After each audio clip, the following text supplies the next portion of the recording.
Hello everyone, Xeno What If here. Here to bring in part 12 of What If the Maximals crashed landed in Remnant. Link down description of the fanfiction of this What If. Listen here YouTube. I do not own anything and this is not a scam. Chapter 23, The Trigger Part 1, Atlas. Atlas was known for many things. Such as being one of the most advanced kingdoms, for having the largest military and above all else for being a cold kingdom. Something Team CFVY was learning the hard way. When they signed up for the Hunter Exchange program, they weren't sure where they were going, but going to Atlas has turned out to be a terrible experience for them. Everyone knew that the military and huntsman program were joined in Atlas, but they never realized they favored the military side more. They were woken up early in the morning, they had to act like they were in the military and had to learn their slogans to boot. And the thing they hated the most right now was they were on patrol in the middle of nowhere. As they tracked through the snow in standard issue military winter clothing, Coco, Fox and the other two members of CFVY Velvet and Yatsuhashi weren't happy. Velvet is a rabbit faunus with brown rabbit ears as her faunus trait. She had long brown hair that went to her lower back and brown eyes. Her back was box called Anisadora and was Velvet's weapon.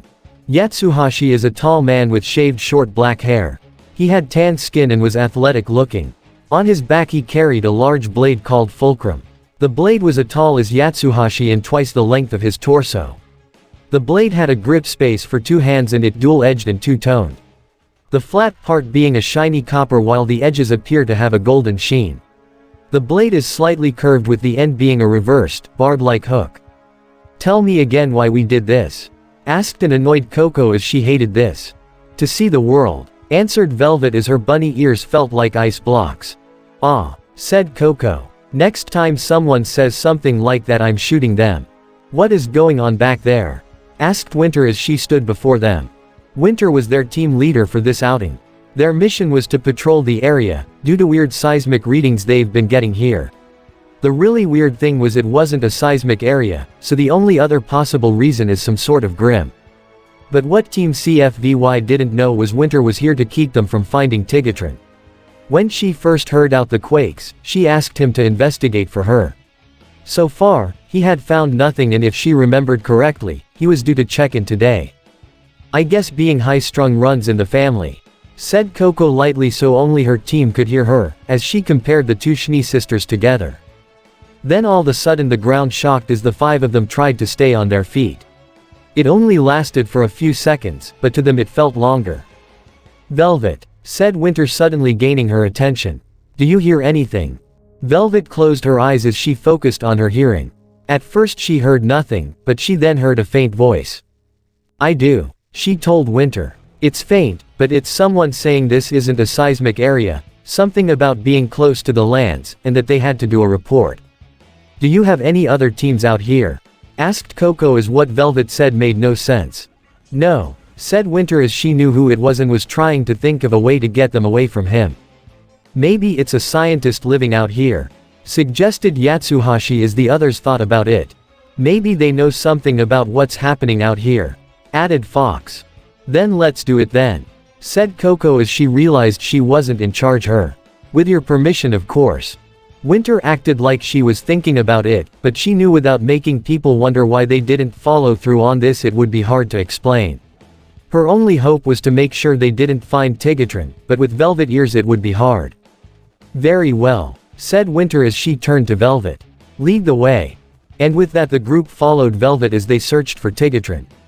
Meanwhile with said Maximal he was on a ledge with a large rock in front of him. "Tigatron maximize," said Tigatron as he transformed. He then went to the rock and pressed a spot on it. The rock then transformed into tower with a dish at the top and a console at Tigatron's height. The reason for the security was in case someone from Atlas came across it, they would only see a rock and not think twice about it. He then pressed several buttons as the dish on the top powered up and fired a beam south. "Maximal base, please respond," said Tigatron, unaware of the guests he had coming. Oh. Vale, Patch, Axelon, few minutes before. At the Axelon Rhinox was doing some work as he studied Remnant's moon. "How's your research going?" asked Optimus as he walked over. "It's weird," said Rhinox as he studied the screen before him. The more I scan the moon and try to figure out why it's broken, the more I get confused. How so? Asked Optimus as he was interested in what he found. It's almost like something flew right through it. Rhinox told him, confusing Optimus. How is something like that possible? Could it be instrument error? Optimus asked him, as that would be impossible otherwise. Maybe, admitted Rhinox, hoping that was the case. Outside the base, Tigatron's communication beam hit a reflector set up above the base, sending it towards the Axelon. Inside the base, Speedclaw was manning the comms. This is Tigatron calling Maximal base. Said Tigatron over the comm system. Maximal base, come in. We hear you loud and clear, Tigatron. Said Speedclaw. How is it up there, in the land of frozen gears? Theseus land might freeze your gears, but at least they're peaceful. Said Tigatron with a laugh. Speedclaw was about to say something when a new voice came over the comm. Hands in the air, ordered the voice. Tigatron, what's wrong? Asked Speedclaw in worry as Optimus and Rhinox looked over at him in fear. Oh. Atlas, Tigatron's location. Tigatron stood there with a gun barrel to his head. Shifting his optics, he saw what looked like a machine gun. Seeing his options, Tigatron raised his hands. Why are you doing this? Tigatron asked her as he then saw the other members of Team CFVY and Winter. We'll ask the questions here, said Coco with authority in her voice. Tigatron, are you okay? Asked Speedclaw over the radio as Coco looked at it. Who is that and where is he? Asked Coco as Speedclaw heard her. If you do anything to harm him, I promise you that there will be nowhere to hide from me on this mudball of a planet. Threatened Speedclaw as Velvet took a step back in fear. Even Winter had never heard him speak like that before. Coco was taken back for a second before she spoke. Listen, we just need to know who you are, and why you are here. Hearing that, Tigatron shook his head. I'm afraid we can't, he told her, confusing everyone, but Winter.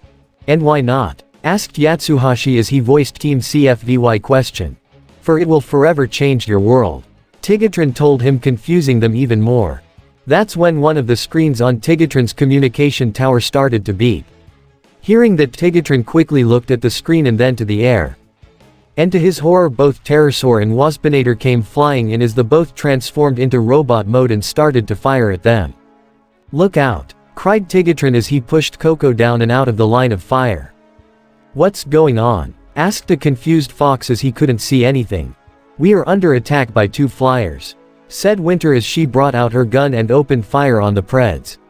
Seeing this, Coco followed suit since she wasn't sure what was going on. Pterosaur then fired at the communication tower, causing it to move about in a chaotic way. Tigatron then saw it was leaning towards Velvet, who was looking through pictures on her camera. Watch out! He cried as he jumped and pushed Velvet out of the way. Unfortunately for Tigatron, the tower landed on him.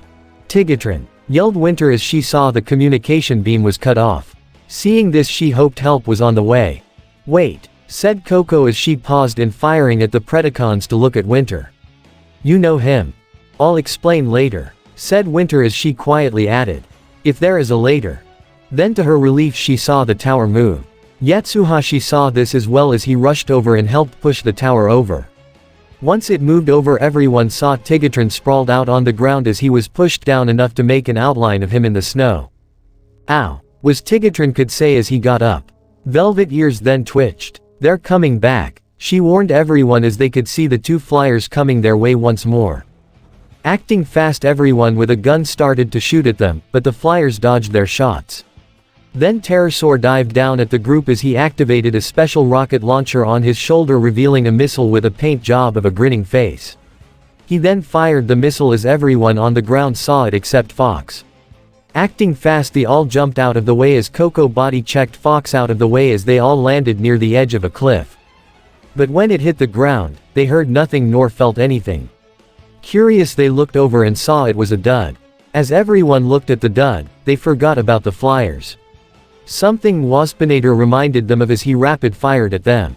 They were able to dodge, but one of the shots hit the dud, causing it to explode. The explosion pushed them all to the edge of the cliff as Velvet almost went over if not for Tigatron grabbing her. Then to both their horror, Tigatron started to fall over as well. Luckily for them, Yatsuhashi grabbed Tigatron by his waist and pulled them to safety. That's when their bad luck continued as a cloud passed under them. One of the quakes they were sent out to study happened. And due to the ground being weak from all the fighting, the ground under them broke apart as they all fell through the sky screaming and into the cloud. Maximal and his allies destroyed. Cheered Waspinator as he was quite proud of himself. Let's gather some fragments and body parts. Megatron will want proof, said Pterosaur as he wanted a reward for this. Waspinator calls Tigatron's head, cried Waspinator as he flew down past Pterosaur. It's mine, bug face. You know how wet organic parts are when they're taken apart, yelled Pterosaur as he flew down wanting the head for himself. The two then transformed back into beast mode and flew down. But when they reached the bottom, they found nothing at all. Huh, where Maximal and Maximal allies? Asked Waspinator as this made no sense as Pterosaur was the same. We saw them fall into that cloud, Pterosaur said to himself as he got an idea, but it was crazy. But with half the stuff he's seen on their crazy world, it wasn't too far-fetched. Pterosaur then flew upwards as Waspinator followed him. Soon the two flew into the cloud as everything was quiet for a bit. Then gunfire was heard as flashes of light came out of the cloud. Then there was the sound of something charging followed by a large light and the flyers screaming. Sometime later Optimus, Speedclaw and Boomer stood at Tigatron's communication tower as they put it back up and fixed it. Optimus to Command Center. This is Optimus Primal, can anyone hear? Asked Optimus hoping the tower was fixed right. At the Axelon everyone, but Skyshooter and Eraser was there waiting for their report. We hear you, big bot. What the stitch? Where's my fellow cat bot? Asked Cheater as he pushed his way past Rhinox for the comm. This place has seen some heavy action and it doesn't look good. Optimus told them as Speedclaw picked up some bullet shells near the tower. Whoever ambushed Tigatron while he was on the comm, seemed to join him in fighting off the Preds. Said Speedclaw from the angle the shells were on the ground. That's good to know, but what happened to them then? Asked Blake as she was worried about Tigatron as much as Cheater. Tigatron's footprints and the footprints of the others lead to a broken cliff. Optimus told them as he continued with a grim face. We have to face a grim possibility, team. Tigatron may have been destroyed. Hearing that, no one said anything as they were shocked to hear that. I wouldn't count that cat out just yet, mate, said Boomer as he was looking down the cliff with some special binoculars that had the ability to detect Cybertron metals. I don't see any parts down there. Hearing that did make Optimus and the others feel better, but it raised more questions. Like, where is he and why hasn't he tried to reach them? What about the people who ambushed him? Any leads on who they are? Asked Ruby, curious to their fate. I think I might know who they are, said Weiss, but her tone was heavy. Winter was leading a team in that area to figure out why there was earthquakes in the area. Hearing that, Optimus hung his head low, hoping that wasn't the case. Do you know anything else? He asked Weiss, trying to get the whole picture. She was with a Beacon team on an exchange program. Something that sounded like coffee. Weiss told them as Ruby's eyes fell. CFVY, said Ruby as everyone in the Axelon looked at her. It's Team CFVY. You know them? Asked Optimus as that was part of the mystery solved. Yes, said Ruby. Coco introduced me to Fox for some training tips. Optimus looked at Boomer, who was still looking around. I haven't found anything, mate. Speedclaw then spoke up, hearing that. Then I guess that means, he then trailed off as everyone knew what it meant, they were captured. Okay people, said Optimus, gaining everyone attention. Until we know for sure what happened here, keep an open mind. But for now we're tearing down this comm tower. This location is too unstable for it and more humans will come here soon. When we get back, we'll plan our next move. Hearing that, everyone agreed as Optimus hoped for the best. Vacuo, Darkside. At the Darkside, both Skyshooter and Eraser sat on a tree in beast mode, a fair distance away from the base to avoid detection. See anything? Asked Skyshooter as he saw some White Fang playing cards. Just a second, said Eraser as she saw something. Zooming in, she saw Pterosaur and Waspinator, but looked like they were nearly dead.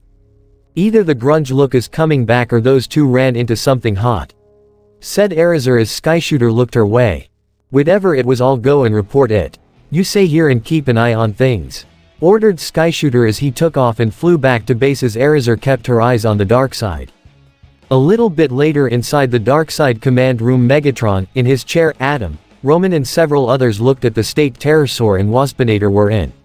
Some in shock, some in awe and some wondering what hit them. Waspinator, what have we told you about flying into the bug zapper? Mocked Roman, gaining chuckles from some of the people in the room. But whatever Waspinator was going to say was cut off as he collapsed to the ground and went into stasis lock.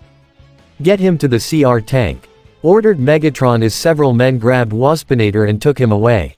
Megatron then turned to Pterosaur, who looked like he wouldn't last much longer. Tigatron did this to you? Asked Megatron as their profile on that Maximal stated he wouldn't do something like this to them. It wasn't just Tigatron, he had some humans with him and the older Schnee girl. Pterosaur told them as Adam snarled. So the Schnee did this to you? He asked them. No, said Pterosaur as everyone was confused as he continued. It was a monument. No, this got Megatron's attention. Explain yourself, he ordered as he wanted to know more. We thought Tigatron and his allies were finished. We followed them as they fell into a cloud. But inside it was just not a cloud, trailed off Pterosaur as he remembered what happened. Oh. Flashback, inside the cloud.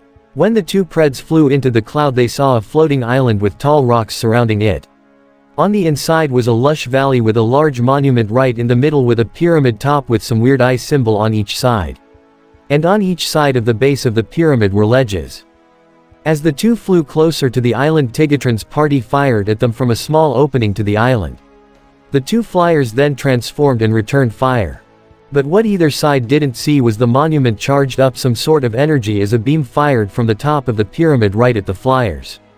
The last thing either one saw was the beam hitting them and nearly killing them.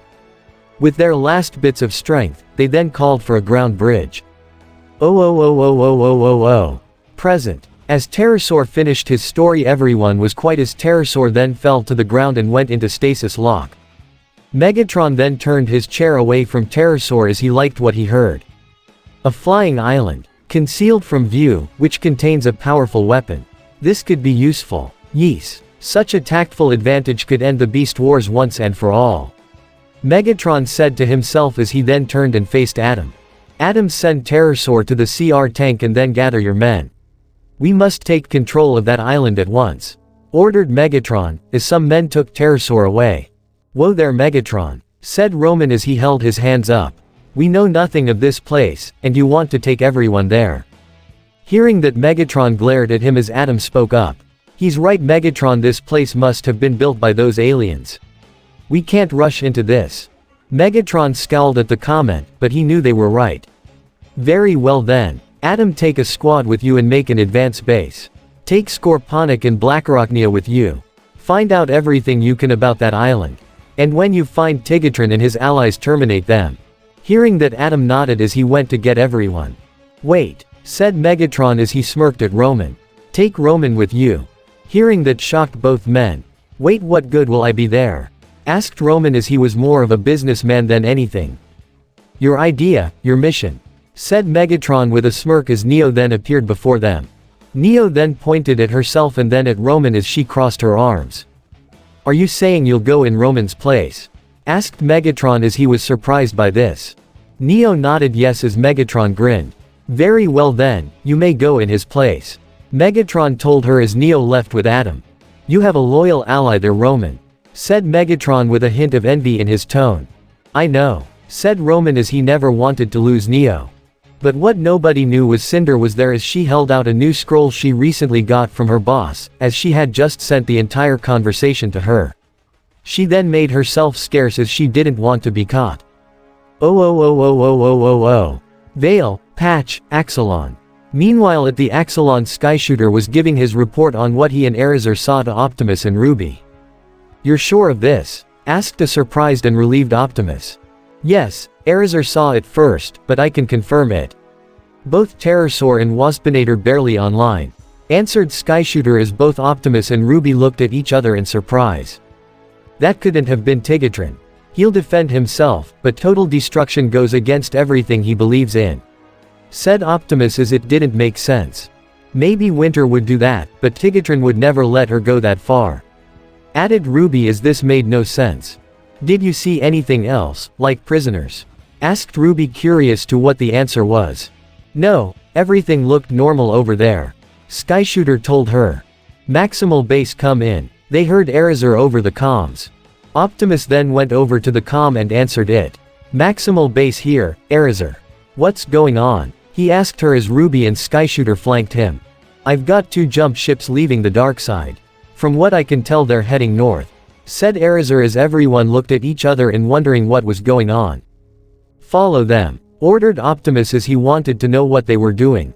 But try to keep out of sight and report as soon as you find anything out. Roger that, said Erazur as the line went dead. What is going on? Asked Ruby as things weren't making sense. First, they lose Tigatron and co. Then they find out Terrorsaur and Waspinator were nearly killed. And now Megatron knows something they don't know. Tigatron's location. After what felt like forever, Tigatron, Winter, and Team CFVY had finally made it out of the rocky exterior of the island and made their way inside. Feeling the sudden temperature difference, Team CFVY took off their winter clothing, revealing their normal combat outfits underneath. Yatsuhashi was wearing long short-sleeved robe that he wore on his right shoulder with a black muscle shirt under it. The robe is fastened at his waist by a leather armored belt that has 2 pouches on the left side. He wore brown pants and black and green boot. On his wrist he had on green wrist guard and wore black gloves. And finally on his left arm he has on a 5-layer soda that extends up past his shoulder. As for Velvet, she wore short, long-sleeved jacket with a golden zipper and brown shorts with golden details and black leggings. She also has on a black, semi-translucent undershirt beneath her jacket. And on both arms she wore golden spoulders and vambraces and a similar belt on her waist. And finally she wore shoes that were likewise protected. Wait, let me see if I got this right, said Coco as Winter and Tigatron explained everything to them. You're an alien robot and there are 2 fractions for your race. You landed here and now are having a secret war. And both sides have recruited people from here. Yes, that is correct, said Tigatron in beast mode as he looked around at the beauty of the island.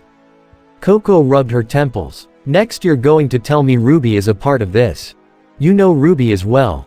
Asked Tigatron as Coco was speechless. Seeing that Coco was done for now, Winter took charge. Tigatron, have you been able to contact anyone? No, said Tigatron as something was blocking his comms. Then how will we get off this island?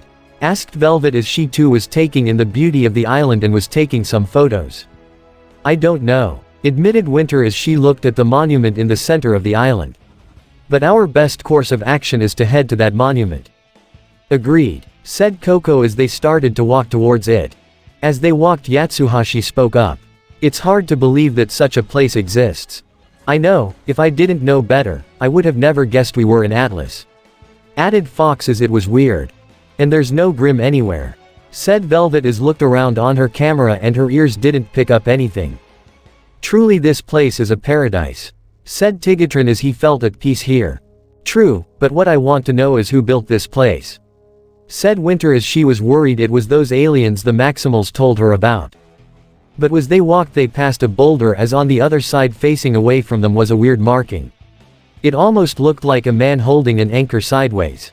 The marking then glowed as the ground then started to shake under them. What's happening? Asked a worried Velvet. Tigatron looked down as he realized what was happening. Jump, he ordered as everyone jumped forward as the ground under them broke apart as they could see under the island from the hole. Then the ground shook again. What now? Asked Coco as she was ready to use Janduya. Then to their horror the ground broke apart revealing catapults with a boulder at the end of each one. With all of them facing the group. Run, ordered Winter as she didn't want to see if they threw the rocks or slammed them down. Hearing that, Tigatron transformed as they all ran forward to avoid the boulders as they came down behind them. As they ran, they got luckily as the boulders landed away from them or just before them enough so they could move out of the way. And then once they thought they were home free, 3 more catapults emerged from the ground in front of them. Seeing this, Tigatron then brought out his gun and fired at each one, destroying the boulders on the ends. That's when they heard a familiar humming noise and to their shock and horror the monument was glowing as it fired its beam in their direction. They got lucky as the beam hit the ground away from them, allowing them to jump to safety. Everyone waited a few seconds for whatever else to happen to start. But seeing that nothing was happening they relaxed a bit. What was that? Asked a shaken Velvet. Some sort of defense system, guessed Fox as he collected himself. But then what set it off? Asked Yatsuhashi as he cleared some dirt off himself. Who knows? But what I want to know is why that monument fire at us? Asked Coco as she dusted herself off. I think it was my energy weapon, said Tigatron as he looked at his gun. Winter thought about it and it made sense. Then it will most likely fire again if we use dust. So unless we have no choice we mustn't fire our weapons. Winter told everyone as they agreed. I prefer it that way anyway, said Tigatron as he transformed back into beast mode. Should we still head for the monument? Asked Fox as he was unsure. I must be powered by something and whatever it is we could use it to get help, said Winter as she shared his concerns, but they needed to get off the island. Soon they all started to the monument again, though a little shaken. Velvet then walked over to Tigatron. I never did properly thank you for saving me earlier, she told Tigatron as she wasn't sure where she would be without him. I did what anyone else would have, Tigatron told her as Velvet shook her head. Maybe on my team, but in the real world faunas aren't treated the same, Velvet told him. Hearing that, Tigatron growled. Why is it that people must hate that they do not understand nor willing to understand? He told Velvet, who was surprised by his words.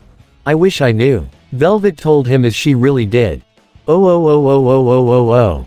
Atlas, White Fang location. At the same time Adam's group neared the cloud as they started to slow down and go into a hover near it. The doors on one ship opened revealing Adam, Neo, Blackarachnia, and Scorponic both in robot mode. There it is, said Blackarachnia as she looked at the cloud. Neo looked at it before writing something on her scroll and showing it to Blackarachnia. Blackarachnia looked at it and saw, you sure? All these clouds look the same.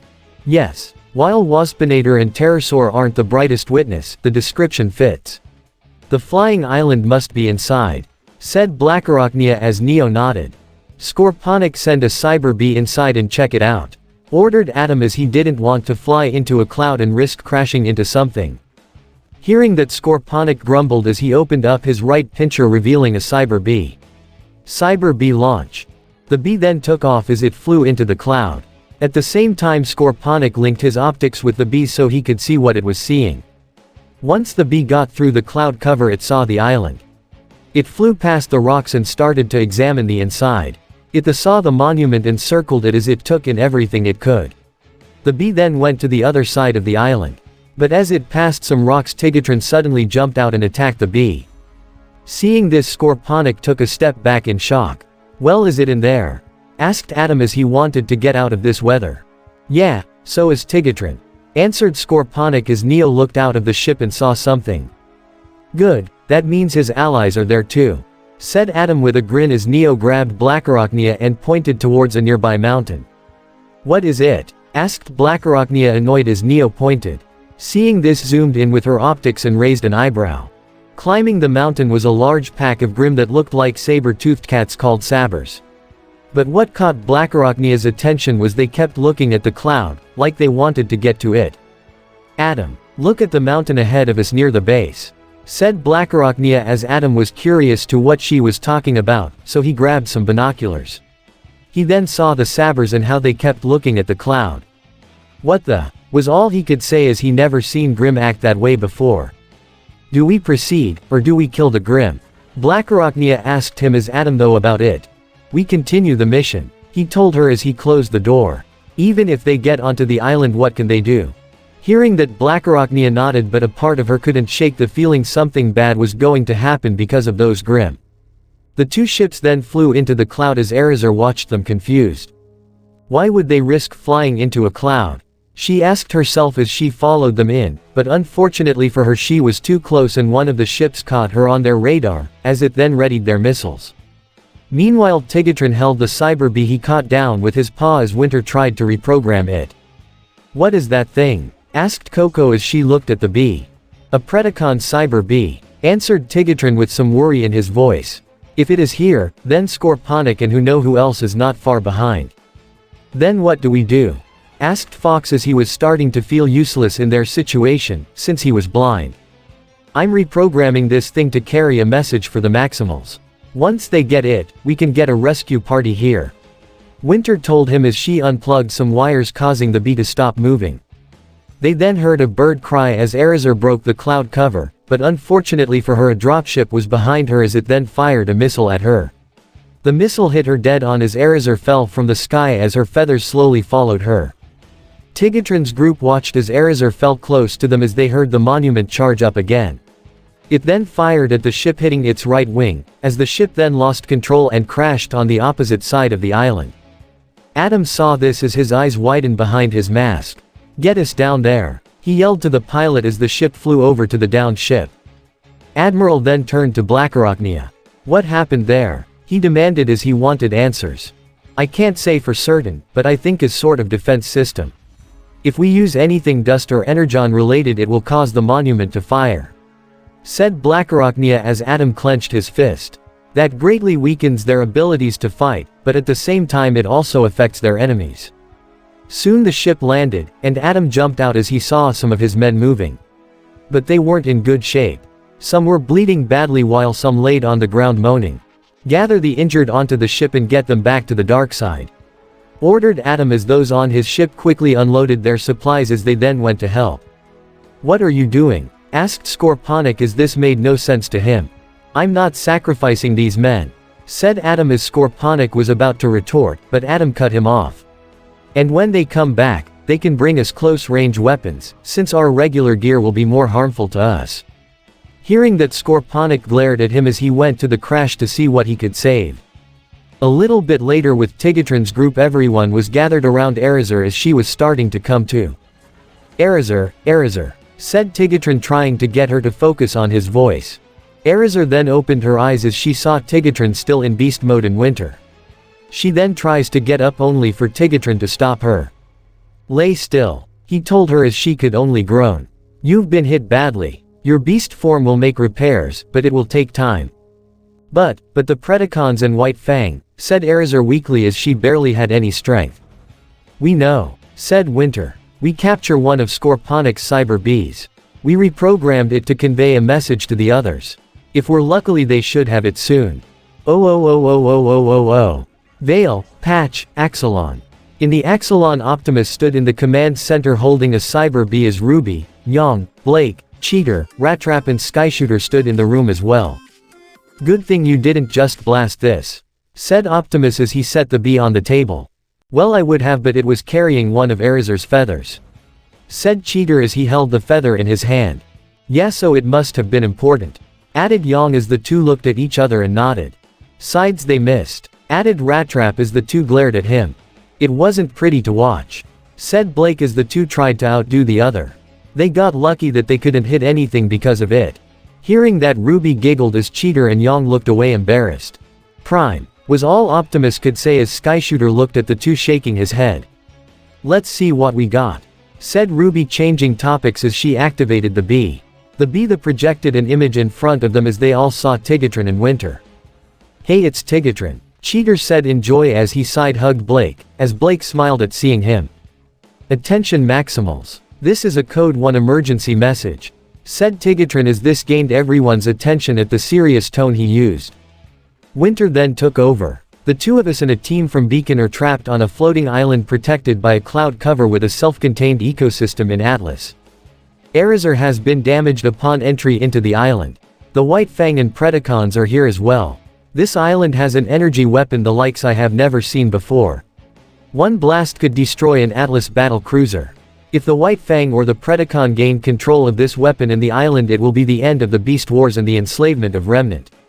Hearing that, everyone gasped as the screen went static as this could literally change everything. The only thing they did know was they had to get there fast and hope they have time to stop the Predacons and White Fang before they won the Beast Wars. Chapter 24. The Trigger Part 2. Atlas, Flying Island. Currently Tigatron's group was holding their position as they formulated a plan. They hoped the other Maximals had received their message and were sending reinforcements. But for the meantime they were on their own. They saw one of the White Fang's ships leave after the other one was shot down by the monument. Their best guess was that ship left with their wounded and were bring more men with them and with close-range weapons. But as Winter and Team CFVY talked, Tigatron in beast mode sat on a nearby ledge looking out at the island. "It is as though I have come home," Tigatron said out loud to himself. "Though my heart is a maximal fluid pump, My soul is that of a tiger. And on this strange flying island, despite its weaponry, I at last find myself at peace. It must not fall into the clutches of the Predacons or the White Fang. Tigatron then heard someone walking up to him as he turned around and saw Velvet there. "Velvet, is everything okay?" asked Tigatron as Velvet sat down next to him. "Yes. Strategy was never my strong suits," she told him as she then added. "I heard what you said. How can you be so calm during all this?" Tigatron looked at her as he thought about his answer. It is during these times we must remember what we can and can't do. It will do us no good to panic on what we can't do. Hearing that made Velvet more nervous. "I wish I knew what I can do right now," she told Tigatron. "What do you mean?" asked Tigatron confused. "My semblance allows me to copy the fighting style of any person I see. And to complement it I made it so my weapon can copy others' weapons. But due to that I never know when the right time to act is." Velvet told him as Tigatron thought about it. "You have an amazing gift, Velvet, and knowing when to act is a hard thing to know, even for Transformers." Tigatron told her as Velvet looked at him confused. "Not to sound rude, but aren't you a machine? I thought you could think far faster than us," asked Velvet as Tigatron chuckled. "While that might be true, we still have to stop and think," admitted Tigatron as he put a paw on Velvet's shoulder. "Remember why you fight and that will help you know when to act." Velvet smiled at Tigatron's words as she wondered if she'll ever get her timing right. Meanwhile on the other side of the island Adam, Neo, Blackarachnia and Scorponic both in beast mode were walking towards the monument. After the other ship left with their wounded, Adam wasted no time and had his other men set up a base camp while he and the others went to control the monument. As they walked no one said anything. But Blackarachnia's mind was abuzz with theories on this place. The monument seems to be what's powering this whole island. But who built it and for what reasons? Blackarachnia thought to herself as she then looked at Adam. If Adam reaches it first, he'll use it to kill everyone that ever opposed him. The same could be said for Megatron. And why does that bother me? As Blackarachnia thought about it, the only answers could be her old Maximal programming or maybe Ruby Rose. As she thought about Ruby, the girl had kept up her end of their deal and that meant something to Blackarachnia. "Wait," Blackarachnia suddenly said as everyone stopped. "There's something here." Blackarachnia then walked over to a rock with the weird symbol on it. As she got closer it glowed as the ground under her gave way. Luckily for Blackarachnia she was a quick thinker as she shot a web line out and saved herself. Back up top Adam and Scorponic walked over to the hole. Neo stood to the side as she heard a rumbling noise. Looking to her side she saw a large boulder falling over in her direction. The next thing Adam and Scorponic heard was a loud thump noise and glass shattering. Looking over they saw Neo holding her chest as she breathed heavy. "What just happened?" asked a confused Scorponic. "It would seem the island is protected by booby traps," answered Blackarachnia as she climbed out of the hole. She then looked at the symbol as she then figured out that it meant a trap was located there. Useful information she planned to keep for herself. Adam saw the way Blackarachnia was looking at the symbol as he came to the same conclusion. "Let's move," said Adam as he looked at Blackarachnia. If she wanted to play games, then so will he. And with that the four continued on. Back with Tigatron's group, Tigatron and Velvet rejoined the others as they sat on the ground with Erizar resting under a tree. "Are we ready?" asked Tigatron as he sat near Erizar. "Yes," answered Winter as she explained the plan to him. "We're going to assume that the others didn't get the message. That way even if they do show up, we'll hopefully be in a better position." "Are we still going for the monument?" asked Velvet as she looked at the monument with some worry. "Yes, whoever controls it controls the island," Winter told her as Velvet understood. Tigatron then turned to Erizar. "How are you feeling?" he asked her. "Better," said Erizar, but she was still pretty weak from her crash as she added. "I still can't fly." "In that case the lady shall ride a tiger," said Tigatron as he got up and then walked over to Erizar and kneeled before her. Erizar weakly got up and sat down on Tigatron's back as they faced the group. "Let's go," said Winter as they made their way forward. Oh. Vale, Patch, Axelon. At the Axelon the dropship left the Axelon as Team RWBY, Optimus and Rattrap were aboard it. When they got the message, they acted fast. With not knowing what they were dealing with they wanted a team that was fast and small. Optimus went as he was one of the few flyers they had. Rattrap because he was a great infiltrator. And Team RWBY due to the range of skills and the fact they were organic and should help calm Team CFVY just in case. They left Skyshooter back at the Axelon in charge in case anything happened. "Man, I still don't see why I got to this crazy island," complained Rattrap as he sat in a seat in beast mode. "Because we don't know anything about this monument or how to get inside.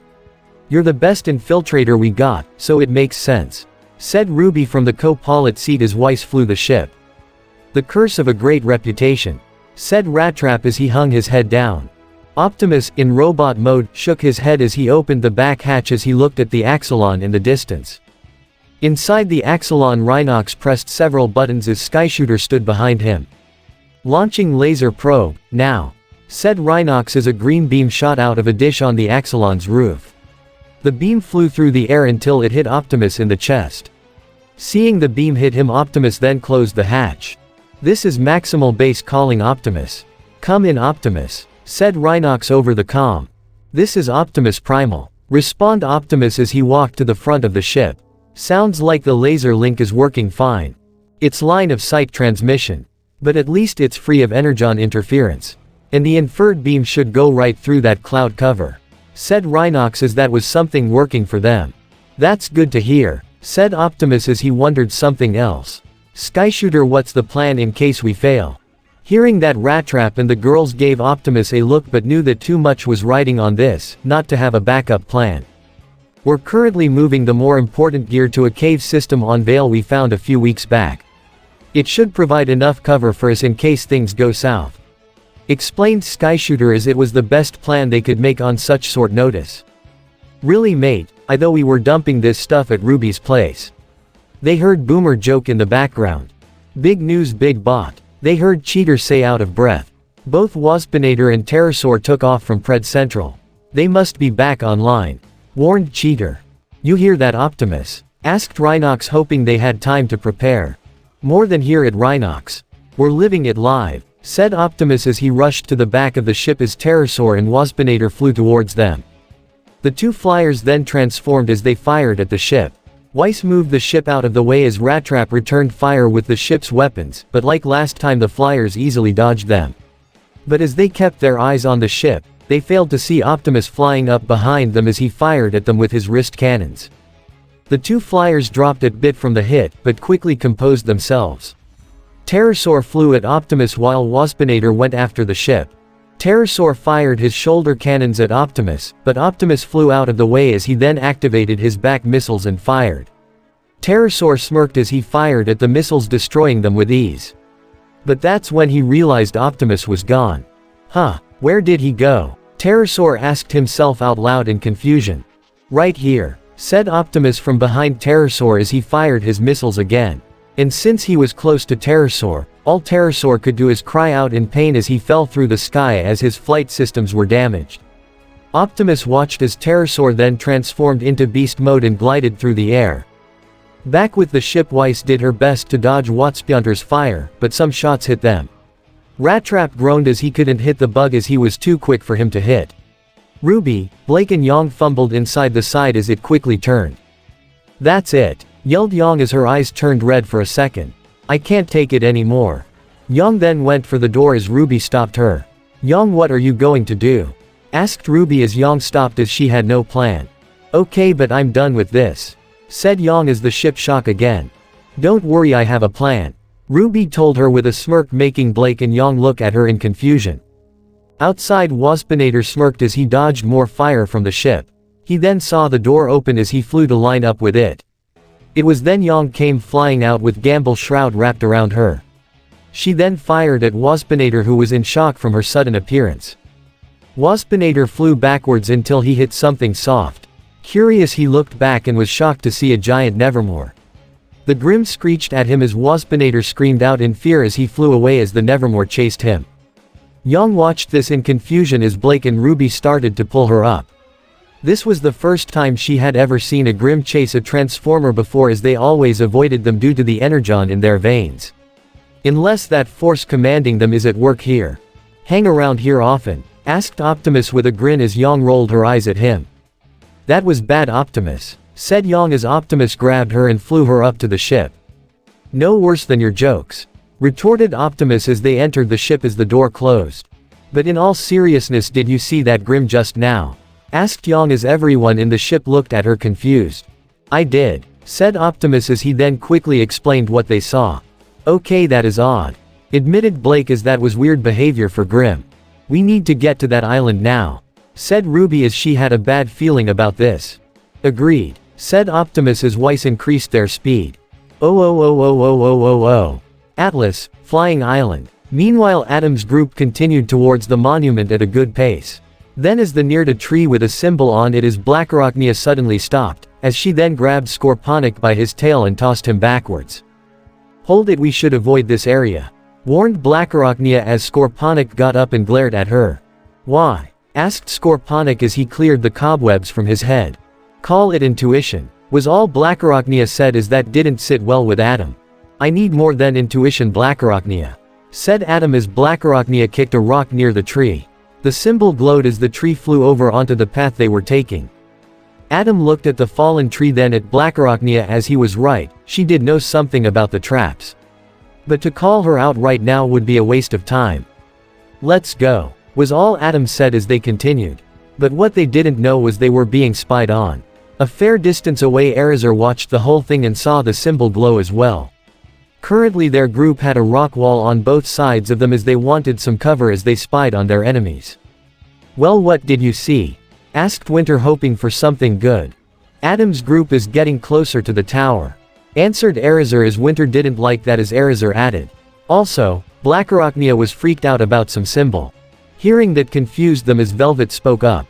Like this one? She asked as she pointed at the symbol as it then glowed. Velvet gasped as she took a step back in fear. Then to everyone's shock, a large rock fell in front of them and behind them, trapping them inside. Then the walls started to close in on them. Seeing this, Tigatron turned to Yatsuhashi. Take Erezer, he told him as Yatsu took Erezer off his back. Tigatron then transformed as he brought out his gun. But then Coco took it from him. We need more firepower, was all she said as she fired at the rock before them. The shot was more powerful than normal as the rock shattered. But before they could ask why, they saw the monument powering up. Acting fast, they all ran as the monument fired, destroying the rock formation behind them. Seeing they were safe, Winter turned to Coco.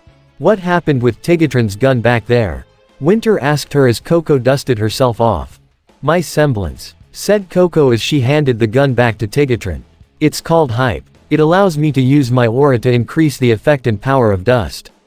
And since you said Energon is a more powerful form of dust, I figure it would work the same. Winter nodded as that was a useful semblance. She then turned to Erezer. Where are the Predacons and White Fang now? She asked the female bot in worry. Erezer looked around as she found them. They're getting closer to the tower now. They stopped and looked this way, but they seem more energized now. Then we must hurry, was all Winter said as she took off. The others did the same as Tigatron changed back into beast mode and Erezer went back onto his back. But they then stopped as they heard an engine. Looking up, they saw a drop ship coming their way. Seeing this, they feared the worst when it turned, and the door opened up revealing Ruby. Sorry it took us so long. We ran into a little trouble getting here, she told everyone as everyone relaxed a bit. The ship then landed, and everyone got out. Weiss then rushed over to her sister and gave her a hug. Normally Winter wouldn't allow it, but after everything they went through, she allowed it this time. How are you holding up, Coco? Asked Ruby as she checked in with her. Surprisingly well, Coco told her as she knew the action kept her from thinking about things too much. And your team? Ruby asked her as she looked at them as her team was talking to them. The same. But what's happening now? Asked Coco, wondering what they'll do. Ruby looked Coco in the eyes as he answered her. We can't let this weapon fall into the wrong hands, otherwise. Ruby trailed off as she didn't even know where to start. I see, was all Coco could say. At the same time, Optimus and Rattrap meet up with Tigatron and Erezer. It is good that you have come, said Tigatron as he held out his paw as Optimus shook it as Tigatron continued. The Predacons and White Fang have almost reached the monument. We must stop them. Agreed, said Winter as she joined the conversation. Also, we forgot to mention something in Outmessage Optimus. Hearing that, Optimus wondered what it was. What did you forget? He asked her. This island is protected by traps that range in different forms. We recently found out that an odd mark, like that on, indicates there is a trap. Explained Winter as she pointed to a nearby arch with the symbol in the middle. Curious, Optimus grabbed a nearby rock and tossed it over to the arch. The symbol glowed as the arch then fell apart, landing on the rock. So, I see, said Optimus as he was surprised by the trap. And don't use energy or dust weapons, added Eraser. This place gets ticked if you do. Boom. Wait a minute, Rattrap suddenly said as he stood on his hind legs. You mean whoever built this place, went to all the trouble of making traps and then marked them? And they won't let you use energon or dust? What are you getting at, Rattrap? Asked Optimus, confused at his line of thought as both Team RWBY and CFVY joined them. I'm saying this ain't no paradise. It's a puzzle. This whole place is designed to attract intelligent species and then test them. Explained Rattrap as what he said made sense, but there was one big question remaining. Test them? Test them for what? Asked Eraser as she then added. And who could do something like this? It must be the Quintessons, said Ruby as her eyes glowed. Hearing that, the bots gasped while the organic were confused. Who are the Quintessons? Asked a confused Coco. Ruby has a unique insight for Transformers history. Are you sure it's these Quintessons? Asked Weiss, making sure Ruby was on the right track as she avoided bring up the Matrix. Maybe, admitted Ruby as she wasn't sure herself. But this fits their MO. Regardless of who made this place, we must defend it from those who would cause it harm, stated Tigatron firmly as he refused to let it fall into evil hands. Then we better move, said Optimus as he pointed at the monument. Look. And true to his words, the Predacons and White Fang were practically at the monument. Seeing this, Ruby went into full leader mode. Weiss, you and Fox take the ship and keep it safe. If we lose it, we lose our way off this island. Optimus, you and Eraser head up the air assault. Do whatever you can, but don't fire carelessly. Winter, you'll lead the ground assault. We must make sure the Predacons and White Fang never get that monument. Tigatron, you're with me. We'll try to get inside the monument and keep it safe. But if worse comes to worse, we must destroy it.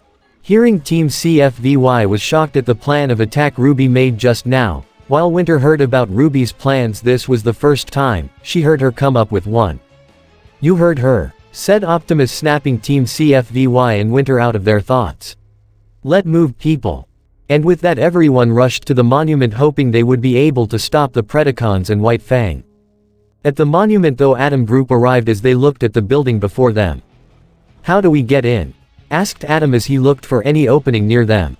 We'll have to make one, said Blackarachnia as she transformed. We can't, said Scorponic, scared as he too transformed. If we use energy or dust weapons, it will blast us. Hearing that, Blackarachnia knew he had a point. But before anyone could say anything, they heard sounds of a battle. Confused, they looked over at the cloud cover and saw flashes of light. The next thing they knew, both Pterosaur and Waspinator flew through the cover with 3 Nevermores on their tail. Seeing this shocked everyone on the island as the Maximals stopped and looked on in shock and surprise. And to their shock, the monument powered up and fired 3 shots at each Nevermores. Unfortunately for Pterosaur and Waspinator, the two were too close as the beam killed the Grim as they lost control and crashed somewhere on the island. Everyone was shocked by what just happened as the Maximals then quickly rushed forward again. Back with Blackarachnia, she knew she had a chance as she brought out her gun and fired at the wall before her, making a hole. With an entrance before them, everyone walked in and was shocked at what they saw. Inside the monument was machine no one could even describe or even guess what it did. As everyone looked around the room, they found a staircase leading upwards. But before any of them could make it over the staircase, they felt a weird chill go up their spines. Which was weird considering both Blackarachnia and Scorponic didn't know that could happen. Thank you for finding this place, said a calm feminine voice from the hole they just made. Shocked, everyone turned around and saw the woman who talked to the Burringle that attacked the Maximals so time ago. Who are you? Demanded Atom as his hand went for his weapon. Someone who's far stronger than you, said the woman as she walked towards the machine and smiled. Neo, not liking the woman's tone, snuck up behind her. She then jumped at her and to her shock she stopped midair as she was then slammed into Scorponic. The two hit the wall near a symbol as the symbol glowed. The next thing the two knew they were falling through the air, as Neo opened her umbrella stopping her fall as Scorponic clung to her legs. "Please don't drop me," begged Scorponic over and over as they two fell at a controllable pace. Back in the monument both Adam and Blackarachnia were shocked at what they just saw. But Adam wasn't idle as he then charged for the woman, but as soon as he got near her the same thing happened to him as he floated in the air. "Like that was going to work," said the woman smugly as Adam then went flying through the hole as he flew over the Maximals. Seeing this the Maximals were shocked and confused as that made no sense. But nonetheless they continued onwards. With Adam he continued through the air until he crashed into his base camp. Seeing this the men there were shocked. "Adam, what happened?" asked one of the White Fang as he helped Adam up. Adam only groaned as he had no idea what just happened. "Contact the base," said Adam as he then groaned in pain. "Tell them to come and get us quickly." Hearing that confused the men but considering how Adam came to them it might be for the best. With the woman she then turned to Blackarachnia, only to see she was gone. She then turned to the staircase as she heard footsteps going up them.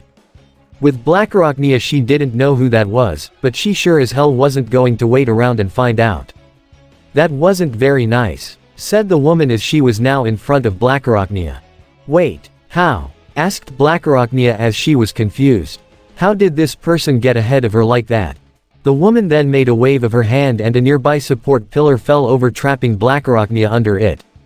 Blackarachnia tried to move the pillar but it was too heavy for her. Seeing this the woman smiled as she turned and walked up the stairs. Outside the monument the Maximals were rushing the monument as fast as they could. But then the ground shook in front of them as something came out of the ground. Before them was a creature with long black segmented body. Each of the segments has a pair of clawed legs and is covered by a protective shell. Its head had no eyes, but it did have large jaws. This was a Grim called a Sentinel. But before the Maximals could do anything the monument powered up and fired at the Grim, killing it. But since it was close to the Maximals they went flying. "What was that?" asked Rattrap as he got up and shook his head. "A Sentinel," answered Winter as she got up. "I know that," said Rattrap. "What I want to know is why that tower fired at it like that. Maybe it's programmed to attack Grim on sight. That would explain why there are none here," suggested Ruby as everyone was up. But then to their dismay more sentinels came out of the ground as they surrounded them. "Go," said Winter as she got sword out. "We'll take care of this." "Right," said Optimus as he and Erizar transformed and flew upwards. Ruby then used her semblance to speed past the Grim as Tigatron followed in her slipstream. Once free Ruby activated her comm. "Weiss come in," said Ruby hoping her hunch was wrong. "I'm here Ruby," answered Weiss as she and Fox were above them.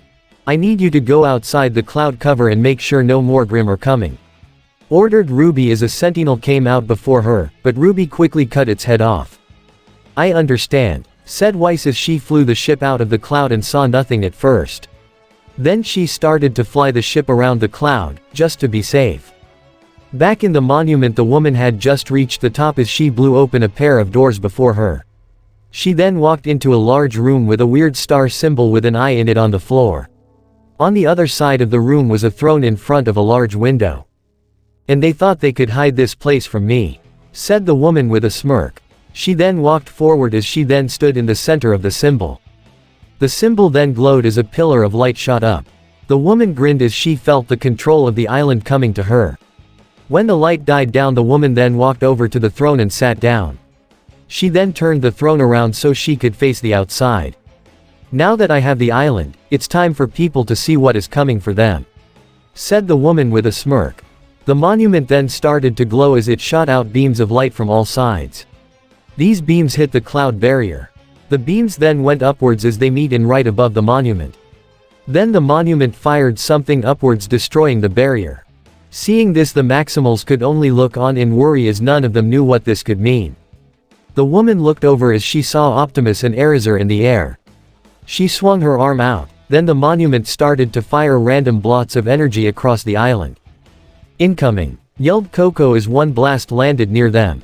Blake saw one blast coming for her but used her semblance to get away.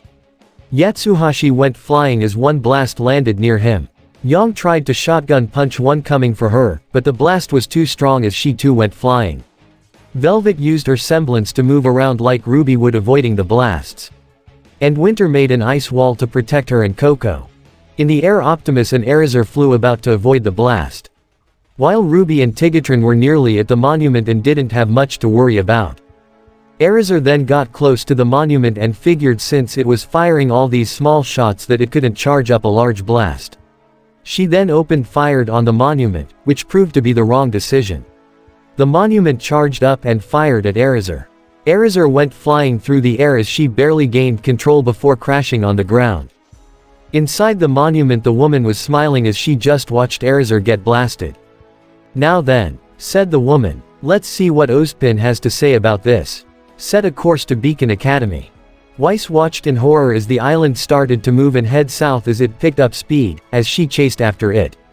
On the island, Optimus saw and felt the island moving. And since he knew nothing about the woman, he thought it could only mean one thing. Rhinox. Code 1 emergency. Evacuate Maximal base. Scramble. Scramble. Warned Optimus as he saw the ocean coming up on them. Oh. Vale, Patch, Axelon. At the Axelon, emergency lights and sirens were wailing, as everyone was rushing around. As everyone grabbed what they could, Dinobot, in beast mode, calmly walked over to the command table and brought up a map showing where they were in the island. As he looked at the map, he realized something. "It's not coming here," said Dinobot as everyone stopped what they were doing. "Are you sure, mate?" asked Boomer, not buying it. "Yes," said Dinobot as he projected the most likely path for the island to travel. "Wait, that passes over Beacon Academy," said Bladigator as that was the only point of interest he could see. "Why head there?" asked Cheater, confused as why would the Predacons head there and not here. Skyshooter thought about it as there was only one possible option. Unless someone who isn't Predacon or White Fang is controlling the island. He told the others as they gasped. "Then who is in control?" asked Dinobot as he wondered who this third party was. "That is the question, Dinobot," said Skyshooter as he tried to contacted Optimus to let them know. Oh. Flying Island. Ruby pushed her semblance as hard as she could as she was a flurry of petals as she finally reached the monument. Taking a moment to catch her breath, she saw Tigatron rushing towards her.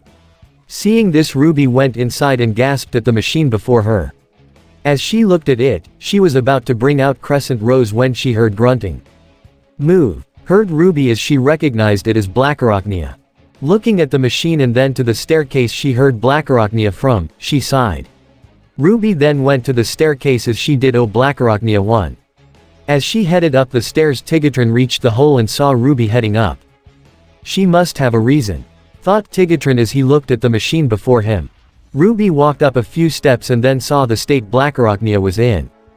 "Blackarachnia!" cried Ruby as she rushed over to her. "Ruby!" said Blackarachnia in surprise, not expecting her here. Ruby looked at the beam pinning her as she then brought out Crescent Rose and put the base under the beam. "On 3, said Ruby as Blackarachnia nodded.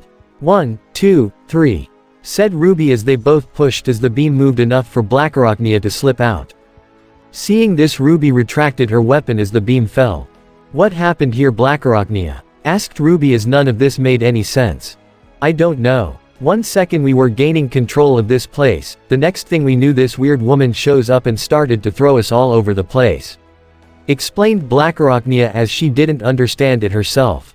Hearing that confused Ruby, but she knew they had bigger problems right now. "We can discuss this later.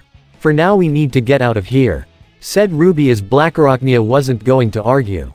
A few seconds before, with Tigatron, he stood in front of what he thought was the power source for the place. He knew what needed to be done as he transformed. "May I be forgiven for what I must do," said Tigatron with a grim tone as he aimed his gun at the power source and fired. The shot hit the power source as sparks appeared all over the monument. Even the woman at the top saw this and frowned. "I was so close," said the woman as she got up and headed for the stairs. Outside the monument, everyone saw the monument sparking even Weiss as she brought the dropship down. Seeing this, everyone rushed towards it and got in. As Tigatron got in, Yang noticed something. "Where's Ruby?" Yang asked Tigatron in worry. "I don't know," When I got inside, she was heading up for some reason. Tigatron told her as Yang was about to head back and find her.